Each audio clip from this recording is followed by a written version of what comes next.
Ministers will wring their hands and go, oh, it's terrible. All this immigration, a lot of immigration, it's got to come down. We heard the Prime Minister say it yesterday. They control it. They complain about it as if it's the weather.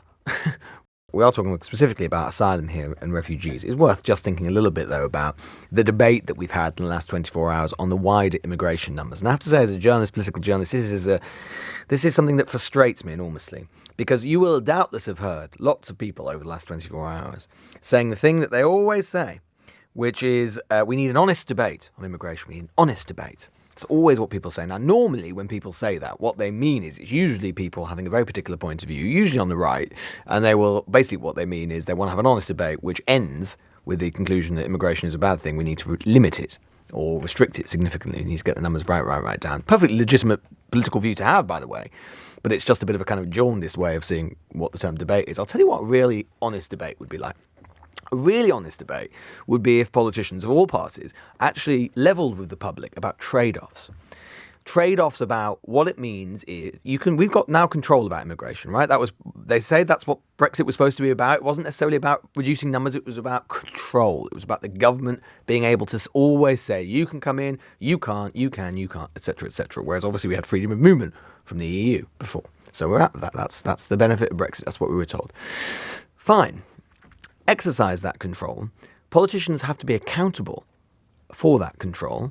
And politicians need to say that if we exercise that control and we pull that lever and we get fewer people coming in to do this, well, that's fine. You know, maybe there'll be slightly less competition for housing or whatever, but I'll tell you what it also means. It means the 100,000 people who have come in over the last year or so who are filling vacancies in the care sector and nurses within the NHS, those people won't be there. So you go to the hospital and they'll have even fewer nurses than they do already. You go and take your elderly relative to a care home and it means that there are even fewer carers than there are already. It means that wages in the agricultural sector continue to climb higher and higher. And it means that, which is obviously a good thing for people who engage in it, that's a good thing. But of course, it's also inflationary for the wider food supply chain. HE, okay, you want to get fewer students in. Fine, that's fine, you want to do that.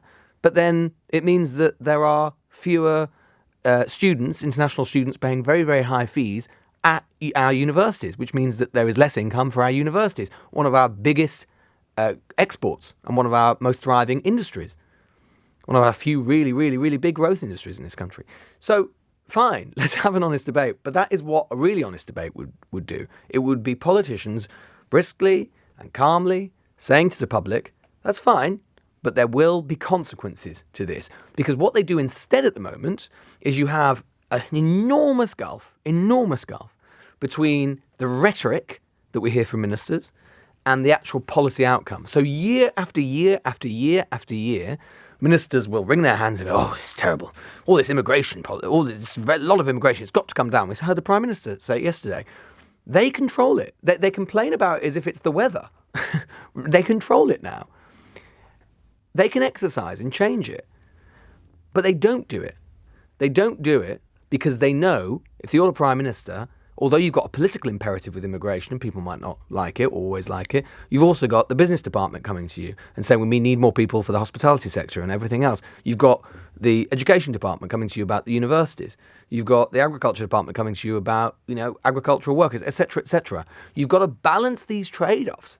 So politicians basically create cynicism because on the one hand, they promise something that they know they're not going to do or they're probably not going to be able to do because they have other policy priorities. They don't do it for other good policy reasons. And all that does, instead of explaining that calmly and rationally to the public and treating them like grown-ups, instead all they do is fuel cynicism, a caustic cynicism, because the gulf between what they say and what they really think.